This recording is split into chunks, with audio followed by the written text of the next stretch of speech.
Apply பண்ணாமலே job உங்களை தேடி வரணுமா? அதுக்கான ஆப் தான் டிக்விக். TickBig, a one go-to platform for all professionals, freelancers, students, brands and institutions. Rewrite your limits. Sign up now. Intelligence failure வந்து இந்த தீவிரவாத தாக்குதலுக்கு ஒரு முக்கிய காரணம்னு சொல்கிறாங்களே, அந்த இதை நீங்கள் எப்படி பார்க்குறீங்க? இந்த இன்டெலிஜென்ஸ் ஃபெயிலியர்னு எல்லாரும் சொல்கிறோமே, இந்த இன்டர்பிரிட்டேஷன் எவ்வளோ தவறானதுங்கிறத நான் சொல்கிறேன். நரேந்திர மோடி அவர்கள் சில தினங்களுக்கு முன்பு ஜம்மு காஷ்மீர் செல்வதாக ஒரு திட்டம் இருந்தது. அது கடைசி நிமிஷத்தில் ரத்து செய்யப்பட்டு ஒரு அரபு நாட்டுக்கு போயிருக்கார். இந்த சூழலில் பயங்கரவாதிகள் தாக்குதல் நடந்திருக்கு. அப்படின்னா நரேந்திர மோடியையும் டார்கெட் பண்ணியிருக்காங்க. உலக அளவில் முதல்ல தலைவர்களை தான் குறி வைப்பாங்க.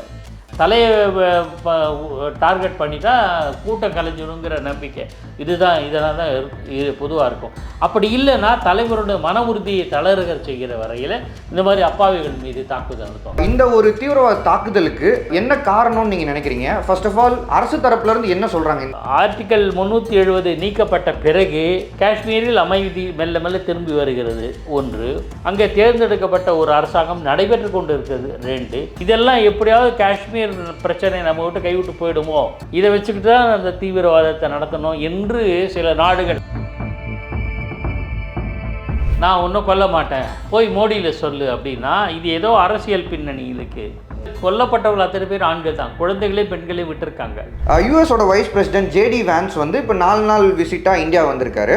அது மட்டும் இல்லாமல் மோடி அவர்கள் வந்து இப்போ இன்ஃப்ளூயன்ஷியலான ஒரு முஸ்லீம் கண்ட்ரீஸோட ஒரு முக்கியமான என்கேஜ்மெண்ட்காக சவுதி போயிருக்காரு.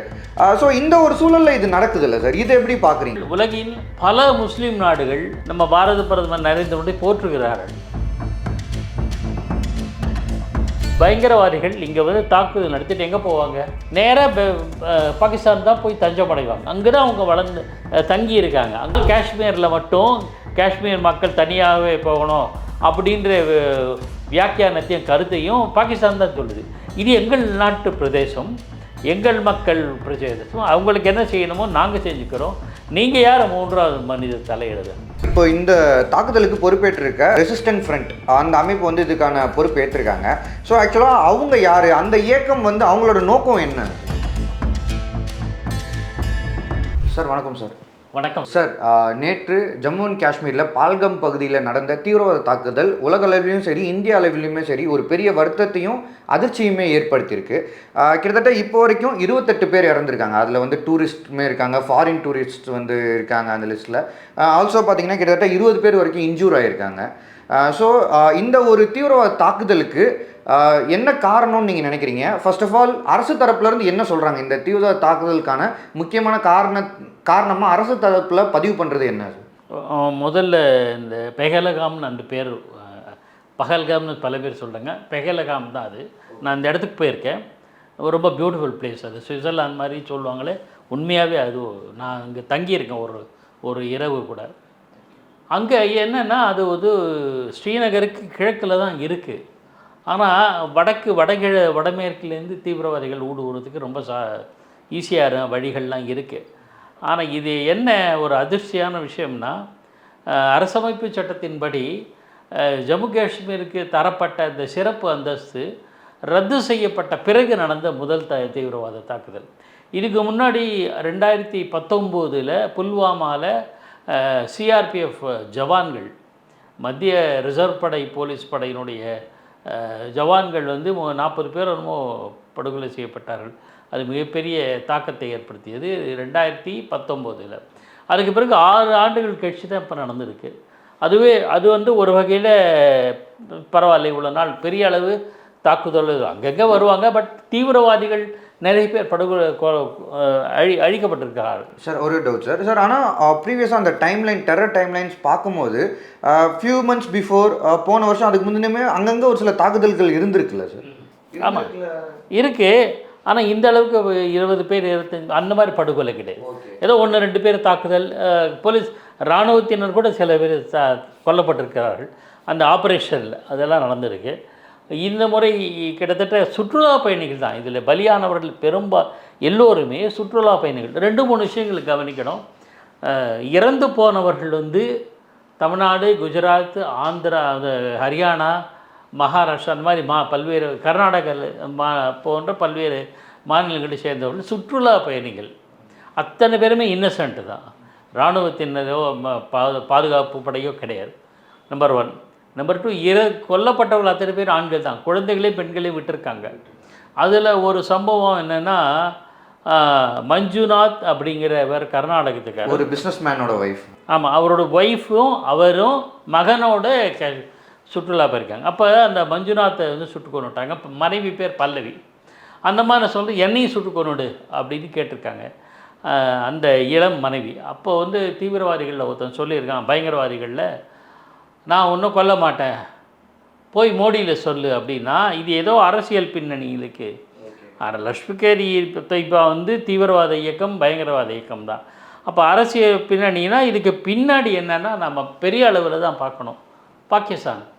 பாகிஸ்தானுக்கு தான் மோடி பிரதமராக இருக்கிறத சகித்து கொள்ளாத அண்டை நாடுகளில் ஒன்று அது.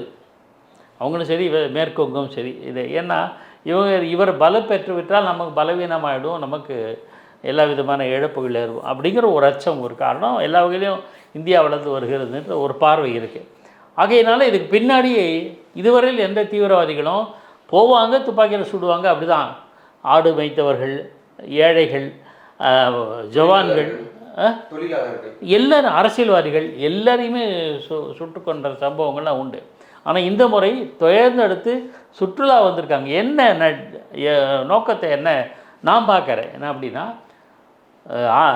ஆர்டிக்கல் 370 நீக்கப்பட்ட பிறகு காஷ்மீரில் அமைதி மெல்ல மெல்ல திரும்பி வருகிறது 1. அங்கே தேர்ந்தெடுக்கப்பட்ட ஒரு அரசாங்கம் நடைபெற்று கொண்டு இருக்கிறது 2. இதெல்லாம் எப்படியாவது காஷ்மீர் பிரச்சனை நம்ம விட்டு கைவிட்டு போயிடுமோ, இதை வச்சுக்கிட்டு தான் அந்த தீவிரவாதத்தை நடத்தணும் என்று சில நாடுகள், அண்டை நாடுகள் கருதக்கூடும். அவங்க பயங்கரவாதிகளுக்கு அவங்கள ஒன்றும் கண்டுக்காமல் இருக்கலாம். அவங்க தூண்டுகிறார்கள் அப்படின்னு சொல்கிறது ஒரு பக்கம் அரசியல் பார்வையில், தூண்டாவிட்டால் கூட அவங்க போனாங்கன்னா அவங்களை தடுத்து நிறுத்தாமல் இருக்காங்க. இப்போ பயங்கரவாதிகள் இங்கே வந்து தாக்குதல் நடத்திட்டு எங்கே போவாங்க? நேராக பாகிஸ்தான் தான் போய் தஞ்சம் அடைவாங்க. அங்கே தான் அவங்க வளர்ந்து தங்கி இருக்காங்க. அங்கே தான் அவங்க எல்லா விதமான நடவடிக்கைகளையும் மேற்கொள்கிறாங்க. அப்படின்னா அந்த அரசாங்கம் வந்து சும்மா இருக்குது அப்படின்னு கவனிக்காமல் இருக்குன்னா, தெரியாமல் இல்லை, தெரிந்து விட்டுருக்காங்க. நடக்கட்டும், குடைச்சல் கொடுக்கட்டும், மறுபடியும் இந்த மாதிரி தீவிரவாதிகள்லாம் வந்ததுன்னா வேறு வழியில் ஒரு காஷ்மீர் மக்களை தூண்டி விடுற மாதிரியான ஒரு அணுகுமுறையை கையாளுவாங்க. அதுக்கு தான் இந்த தீவிரவாத. ஓகே சார், குறிப்பாக வந்து அங்கே வந்து டூரிசம் வந்து பயங்கரமாக பூம் ஆகுது. கிட்டத்தட்ட ஒரு ரெக்கார்ட் பிரேக்கிங் பண்ணுற அளவுக்கு டூரிஸ்ட் வந்து உள்ளே வந்திருக்காங்க. லாஸ்ட் இயரில் மட்டும் கிட்டத்தட்ட 8 lakhs டூரிஸ்ட் வந்து உள்ளே வந்திருக்காங்க. அப்படின்னா நிலைமை வந்து கம்ப்ளீட்டாக நார்மலைஸ் ஆகிட்டே வருது. ஸோ ஆனால் அப்படி இருக்க ஒரு சூழலில் திடீர்னு ஏன் சார் இந்த மாதிரி ஒரு அட்டாக் நடக்குதுன்னா, அப்போது நிறையா ஜேர்னலிஸ்ட் தரப்புலையுமே சரி, அரசியல்வாதிகள் தரப்புலையுமே என்ன சொல்கிறாங்கன்னா, இன்டெலிஜென்ஸ் ஃபெயிலியர் வந்து இந்த தீவிரவாத தாக்குதலுக்கு ஒரு முக்கிய காரணம்னு சொல்கிறாங்களே, அந்த இதை நீங்கள் எப்படி பார்க்குறீங்க? எல்லா உலகத்தில் எல்லா சம்பவத்துக்கும் இந்த இன்டெலிஜென்ஸ் ஃபெயிலியர்னு ஈஸியாக சொல்லிடலாம். WTO, அதாவது வேர்ல்டு ட்ரேட் ஆர்கனைசேஷன் கட்டடம், ரெட்டை கோபுர கட்டடம், 111 மாடி உள்ள கட்டடம் செப்டம்பர் 11, 2001 தகர்க்கப்பட்டதில், அதுலேருந்து நம்ம எல்லாம் எடுத்துக்கலாம். எல்லா தாக்குதலுக்கும் இன்டெலிஜென்ஸ் ஃபெயிலியர்னு சொல்லலாம், சுலபமாக சொல்லிடலாம். அது இன்டெலிஜென்ஸ் முடிஞ்ச வரையில் முயற்சி பண்ணுறாங்க. அதையும் மீறி நடக்கிற சம்பவங்கள் தான் இது 1. 2வது, சில தினங்களுக்கு முன்பு பாகிஸ்தான் இராணுவ தலைமை தளபதி சில பேசியிருக்காரு. ஆசிஃப் முனீர். ஆமாம், அவர் பேசியிருக்காரு. அதுக்கு பிறகு இந்த சம்பவம் நடந்தது. அதுதான் சார் சொல்கிறாங்க. ஏன்னா அவருடைய அந்த ஸ்பீச்சுன்றது ரொம்பவே வந்து ஒரு இந்த மாதிரி தாக்குதலை தூண்டுற விதமாக தான் இந்த இருந்தது. ப்ரொவோக் பண்ணுகிற பேச்சு, அதான் ஒரு போராட்ட தூண்டுவதற்கான ஒரு பேச்சாக அது அமைஞ்சிருக்கு. அந்த ஒரு சூழலில் கூட ஏன் இவங்க வந்து ஒரு ப்ராப்பரான ஒரு ரெஸ்ட்ரிக்ஷனுக்குள்ளே கொண்டு வரல, கண்காணிக்காமல் தவறிட்டாங்களா அப்படின்ற அது நமக்கு குற்றம் சொல்லிகிட்டே இருக்கலாம் சார். எல்லாத்துக்குமே எல்லா காலத்திலும் எல்லா குற்றங்களும் சொல்லிகிட்டே போகலாம். இந்திரா காந்தி அம்மையார் படுகொலை செய்யப்பட்டாங்கன்னு நம்ம ஏன் சொல்லலை? அது இல்லை. அதாவது அவர் பேசியிருக்காரு, அது பேசி சில நாட்களில் இந்த மாதிரி சம்பவம் நடந்திருக்கு. ஏன்னா யார் கல்புரட்டுறது உலகத்துக்கு நம்ம எக்ஸ்போஸ் பண்ணணும். அப்போது உலகம் வந்து பாகிஸ்தான் போன்ற பயங்கரவாதத்தை தூண்டுகிற அல்லது பயங்கரவாதிகளை காப்பாற்றுகிற நாடாக இருந்தால் அது பலனை உலகளவில் அனுபவிச்சாகணும். நீங்கள் நல்லா கவனிக்கணும், இந்த சுற்றுலா பயணிகளை தான் டார்கெட் பண்ணியிருக்காங்க.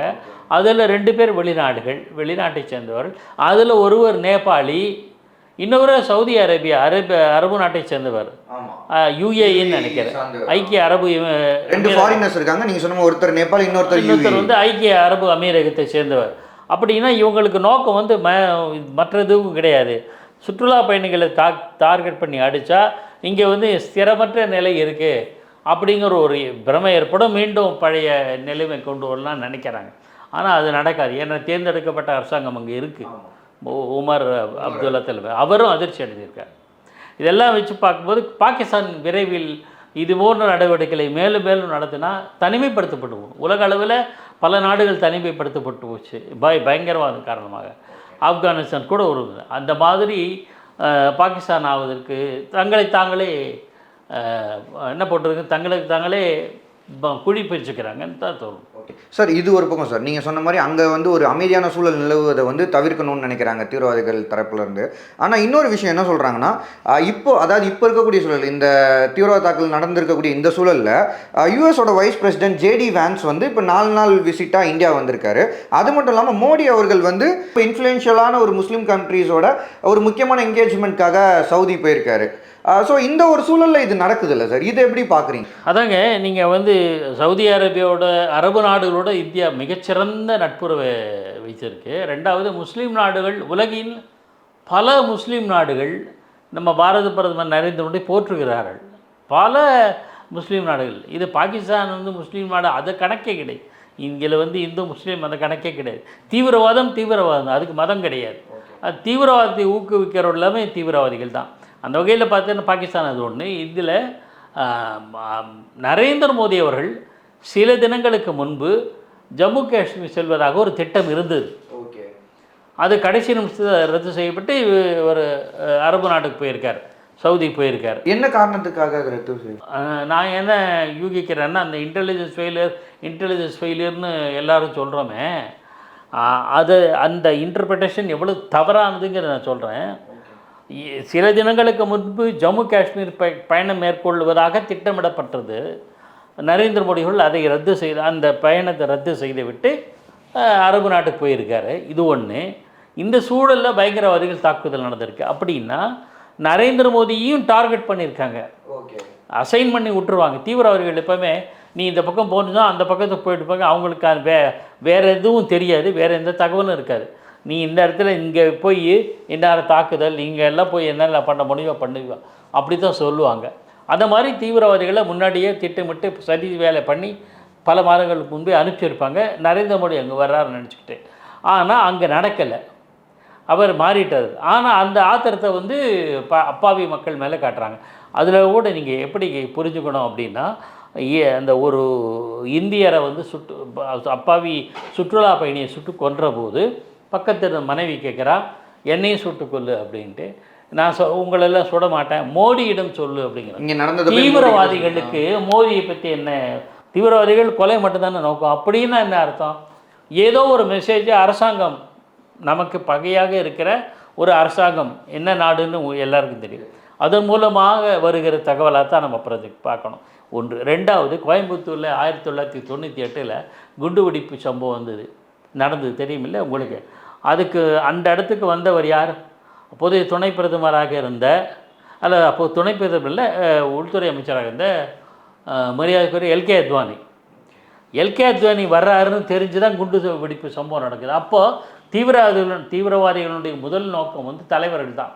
எப்போவுமே பார்த்தீங்கன்னா ராஜீவ் காந்தி, இந்திரா காந்தி, மகாத்மா காந்தி, இந்த மாதிரி தலைவர்கள், ஜான் கென்னடி, இவர் ஆப்ரகாம் லிங்கன்லேருந்து பார்த்தீங்கன்னா உலக அளவில் முதல்ல தலைவர்களை தான் குறி வைப்பாங்க. தலையை டார்கெட் பண்ணிட்டா கூட்டம் கலைஞ்சிடுங்கிற நம்பிக்கை இதனால் தான் பொதுவாக இருக்கும். அப்படி இல்லைன்னா தலைவரோட மன உறுதியை தளர்க செய்கிற வரையில் இந்த மாதிரி அப்பாவிகள் மீது தாக்குதல் நடத்துவாங்க. இது ரெண்டாவது பயங்கரவாதிகளோட அணுகுமுறை. மூன்றாவது, ஊடுருவி உள்ளுக்குள்ளே வந்து தாக்குதல் நடத்து. அது பெரும்பாலும் இருக்காது. இந்த மாதிரி அணுகுமுறைகளில் நரேந்திர மோடிக்கு வைக்கப்பட்ட டார்கெட் இலக்கு இப்படி அவர்கள் நடத்தி இருக்கக்கூடும்னு ஒரு பார்வை. இதுக்கு உதாரணமாக 98 எல்கே அத்வானியை குறிவைத்து தாக்குதல் நடத்தப்பட்டது. நல்ல காலமாக எல்கே அத்வானி தப்பித்தார். ஆனால் பல பேர் அதுக்கான விசாரணை உங்களுக்கு எல்லாம் தெரியும் பின்னணி. இப்போது இங்கே வந்து தாக்குதல் நடத்தப்பட்டிருக்கிறது. இதுவும் நரேந்திர மோடிக்கு எதிரானதுன்னு தான் நாம் புரிஞ்சுக்கணும். அப்போ அதாவது உங்கள் பாயிண்ட் ஆஃப் வியூவில் லைக் நரேந்திர மோடிக்கு வச்ச குறியாக தான் இது இருந்திருக்கலாம்னு சொல்லி நீங்கள் அப்படி தான் தோணுது. ஏன்னா அவர் போயிருக்காரு. ரெண்டாவது நான் என்ன சொல்ல வந்தேன்னா, இன்டெலிஜென்ஸ் ஃபெயிலியர் அப்படி சொல்கிறாங்கன்னு சொன்னீங்களே, உளவுத்துறை மீதான தவறுன்ட்டு. நான் என்ன சொல்கிறேன், இதை மோப்பம் பிடித்து தான் நரேந்திர மோடி அவர்களோ அந்த அவருடைய பயணம் மாற்றப்பட்டிருக்கக்கூடும். ஓகே, மேபி செக்யூரிட்டி ரீசன்ஸ்க்காக. செக்யூரிட்டி ரீசன்ஸ் இல்லை, இந்த மாதிரி தாக்குதல் நடத்தக்கூடும் தீவிரவாதிகள் இருக்காங்க. முதல்ல நம்ம மோதியை வந்து வேறு வழி சொல்லிவிடுவோம், அப்புறம் அங்கே பார்த்துக்கலான்னு முடிவு பண்ணியிருக்கலாம். இப்போ கூட எல்லை பாதுகாப்பு படை வீரர்களை வந்து குறைய சொல்ல முடியாது. நம்ம நாட்டு எல்லை பாதுகாப்பு படை வீரர்கள்லாம் எந்த இராணுவமாக இருந்தாலும், துணை இராணுவமாக இருந்தாலும், மெயின் பிரதான இராணுவமாக இருந்தாலும் சரி, உயிரை கொடுத்து உண்மையான நாட்டுப்பற்றோடு செயல்படுகிறார்கள். அதனால் அவர்களை குறை சொல்ல முடியாது. அவங்களுடைய குறை சொல்ல முடியாதுன்னா நுண்ணறிவு பிரிவு, அதாவது புலனாய்வு உளவுத்துறை இருக்குல்ல, அவங்களும் சிறப்பாக தான் செயல்படுறாங்க. அதையும் மீறி போகத்தான் செய்யும். அந்த வகையில் தான் இது நடந்திருக்கிறது. ஆனால் மறுநாளே பார்த்திங்கன்னா 2 பயங்கரவாதிகள் சுட்டு கொண்டுட்டாங்க. இந்த சம்பவத்தில் எத்தனை பயங்கரவாதிகள் இருப்பார்கள் என்று உளவுத்துறைக்கு தகவல் தெரிஞ்சு போச்சு. சம்பவம் நடந்து உடனடியாக விரைவாக உள்துறை அமைச்சர் அமித்ஷா அங்கே போயிட்டார். அஜித் தோவல் பாதுகாப்புத்துறை அதிகாரி, அப்புறம் வந்து வெளியுறவு அமைச்சர் ஜெய்சங்கர் எல்லாருமே போயிட்டு களத்தில் என்ன இருக்குதுன்னு பார்க்குறாங்க. பிரதமர் அவர்களும் இன்றைக்கு வந்து விட்டார். அவரும் தீவிரமாக ஆலோசனை செய்து வருகிறார். இல்லை, ராகுல் காந்தி எதிர்க்கட்சி தலைவராக இருந்தாலும் கூட வெளிநாட்டில் அமெரிக்கா பயணத்தில் தான் இருக்கார். அவரும் இதுக்கு வந்து சாலிடாக சப்போர்ட் கொடுத்துருக்காருன்றது வரவேற்கத்தக்க விஷயம். உமர் அப்துல்லாவும் இதுக்கு ஒத்துழைப்பார்னு நம்ம முழுமையாக நம்பலாம். இவர்கள் எல்லாரும் சேர்ந்து செயல்பட்டால் பயங்கரவாதத்தை பூண்டோடு ஒழித்து விடலாம், அது சந்தேகமே கிடையாது. ஓகே சார், ஆக்சுவலாக இப்போ இந்த தாக்குதலுக்கு பொறுப்பேற்றிருக்க ரெசிஸ்டன்ட் ஃப்ரண்ட் அந்த அமைப்பு வந்து இதுக்கான பொறுப்பு ஏற்றிருக்காங்க. ஸோ ஆக்சுவலாக அவங்க யார், அந்த இயக்கம் வந்து அவங்களோட நோக்கம் என்ன? எனக்கு இந்த இயக்கத்தினோட பேர் இப்போ தான் நான் கேள்விப்பட்டேன். லஷ்கர் இ தொய்பாவினுடைய இன்னொரு அமைப்பு, ஆமாம் அங்கம் தான் சொல்கிறேன். லஷ்கர் இ தொய்பா பல காலங்களில் பல்வேறு பயங்கரவாத செயல்களில் ஈடுபட்டிருக்கு. இந்தியா மட்டுமில்லை, இப்போ வெளிநாடுகள் கூட அவங்களுடைய கைவரிசை காமிச்சிருக்காங்க. அவ்வப்போது லஷ்கர் இ தொய்பாவுடைய பயங்கரவாதிகள் அழிக்கப்பட்டிருக்காங்க. நாமளே எல்லை கடந்து போய் பயங்கரவாதிகளை தாக்கில் நடத்திருக்கிற சம்பவங்கள்லாம் உண்டு.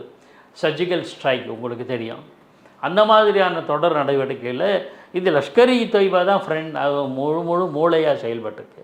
அவங்க ஏதோ ஒரு குரூப்பு, அவங்களுடைய துணை அமைப்பை இந்த வேலை செய்யறதுக்கு அனுப்பிச்சிருக்காங்க. அதனால் இந்த அமைப்பினுடைய பெயர் கூட இப்போ தான் எனக்கு புதுசாக கேள்விப்பட்டிருக்கு. இதுக்கு முன்னாடி நம்ம கேள்விப்பட்டதில்லை. ஆகையினால் இதுக்கு முழுக்க லஷ்கர் இ தொய்பா. லஷ்கர் இ தொய்பா, ஜெய்ஷ் இ முகமது இன்னும் போன்ற அமைப்புகள் பார்த்திங்கன்னா அதுக்கு பின்னணியில் பாகிஸ்தானோட ஆசீர்வாதம் இருக்குது. அல்லது இவங்க பயங்கரவாத செயல்களை நடத்தினா பாகிஸ்தான் கண்டுகொள்ளாமல் இருக்கிற ஒரு நம்ம அண்டை நாட்டு அவங்களுக்கு குடைச்சல் இருந்துகிட்டே இருக்கட்டும் அப்படிங்கிற ஒரு பார்வை இருக்குது. இதெல்லாம் விரைவில் மத்திய அரசுக்கு நடவடிக்கை எடுக்கும், உரிய தீர்வு எட்டப்படும் என்று நான் நம்புகிறேன். சார், இப்போது நீங்கள் குறிப்பாக ஒரு விஷயம் சொன்னீங்க, லைக் வந்து அப்போ இந்த தாக்குதலில் வந்து அவங்க வந்து மோடிக்கு ஏதோ ஒரு மெசேஜ் சொல்லணும்னு நினைக்கிறேன், அதாவது இந்திய அரசாங்கத்துக்கு ஒரு மெசேஜை சொல்லணும்னு நினைக்கிறாங்கன்னு நீங்கள் நினைக்கிறீங்க. ஸோ அப்போது இது தொடர்ச்சியாக அடுத்த கட்டம் மீண்டும் வந்து தீவிரவாத தாக்குதல் தொடர்ச்சியாக நடைபெறுவதற்கான வாய்ப்புகள் இருக்கா, இல்லை அந்த ஒரு மெசேஜ் சொல்லணும்னு நினைக்கிறாங்களா, அதை நம்ம எப்படி பார்க்குறது? இல்லை, அதை இந்த மெசேஜ் சொல்லும்போது யார் பின்னாடி இருக்கான்னு தெரியுது. பயங்கரவாதிகள் பயங்கரவாதிகள் சுட்டுட்டு போயிட்டே இருப்பாங்க. அந்த பெண்ணு வந்து என்னையும் சுட்டுக்கொள்ளுன்னா ஒன்று சுடாமல் போயிருப்பாங்க, ஒன்றும் சொல்லாமல் போயிருப்பாங்க. ஏதோ ஒன்று சொல்லியிருக்காங்கன்னா இந்த அரசியல் உள்நோக்கம்தான் மோடி அரசாங்கத்துக்கு எதிரானது. அப்படின்னா நம்ம வந்து விரிவாக தான் பரவலாக தான் பார்க்க முடியும். அதுக்கு வந்து மற்றவர்கள் பின்னணி இருக்குது. அரசியல் கட்சிகள் இருந்தால் நேருக்கு நேரம் தாக்கிட்டு போகிறாங்க. நரேந்திர மோடியை காங்கிரஸ் தலைவர்கள் விமர்சனம் பண்ணால் நேரடியாக விமர்சனம் பண்ணிட்டு போகிறாங்க. மற்ற தலைவர்கள், மற்ற கட்சியினர், அதாவது மாற்று கட்சியினர், பாஜக அல்லாத அல்லது நரேந்திர மோடி சார்ந்து இருக்கிற கட்சி அல்லாதவர்கள் விமர்சிக்கணும்னா அதுக்கான வழிகள் வேறு, அதை தான் அவங்க கடைபிடிக்கிறாங்க.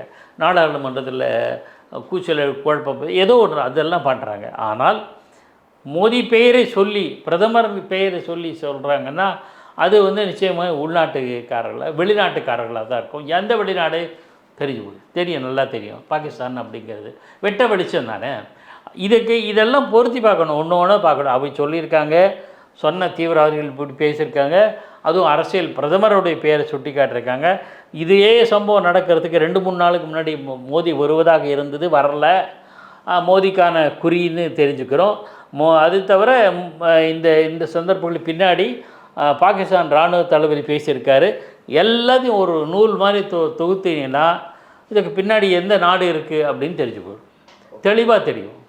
ஓகே சார், நீங்கள் அந்த பகுதியில் இருந்திருக்கேன்னு சொன்னீங்க, நிறைய விசிட் பண்ணியிருக்கீங்க, சுற்றுலா போயிருக்கீங்க. கண்டிப்பாக அந்த மக்களோட மனநிலை என்னன்றதை உங்களால் கண்டிப்பாக புரிஞ்சிருக்க முடியும்.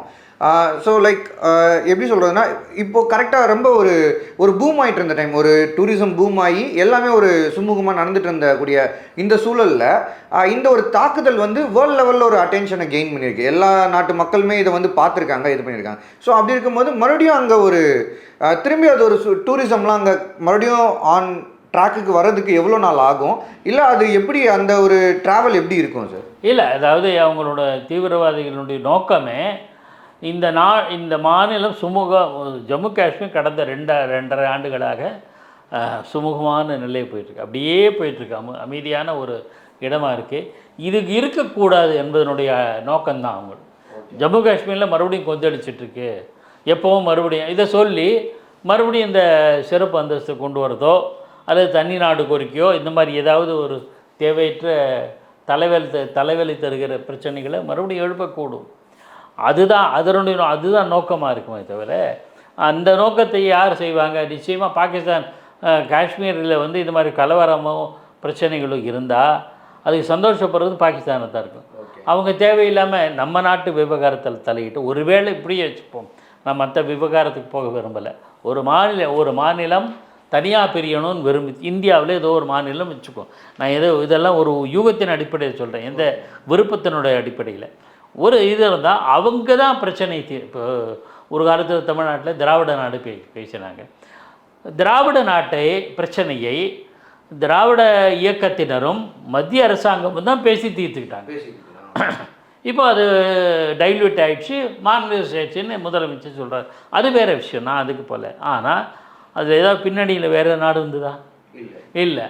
அல்லது இப்படி ஒரு பேச்சுக்கு சொல்கிறேன், ஒரு வாதத்துக்காக சொல்கிறேன், எந்த இதுவும் இல்லை. அப்படி ஒருவேளை திராவிட நாடு கோரிக்கை இப்படின்னு இருந்ததுன்னா அதுக்கு வந்து ஆமாம் இந்தியாவிலேருந்து திராவிட நாடு பிரியணும்னு வெளிநாடுகள் ஏதாவது பேசியிருக்காங்களா? ஆனால் காஷ்மீரில் மட்டும் காஷ்மீர் மக்கள் தனியாகவே போகணும் அப்படின்ற வியாக்கியானத்தையும் கருத்தையும் பாகிஸ்தான் தான் சொல்லுது. இது எங்கள் நாட்டு பிரதேசம், எங்கள் மக்கள் பிரதேசம், அவங்களுக்கு என்ன செய்யணுமோ நாங்கள் செஞ்சுக்கிறோம், நீங்கள் யார் 3வது மனித தலையிடுது? ஸோ அந்த பார்வையில் பார்த்திங்கன்னா பாகிஸ்தானுக்கு இதில் ஒரு இன்ட்ரெஸ்ட் இருக்குது. ஸோ அதுதான் தவறான அணுகுமுறைன்னு உலக அளவில் நம்ம எக்ஸ்போஸ் பண்ணி பாகிஸ்தானை தனிமைப்படுத்த வேண்டியது தான், வேறு வழி இல்லை.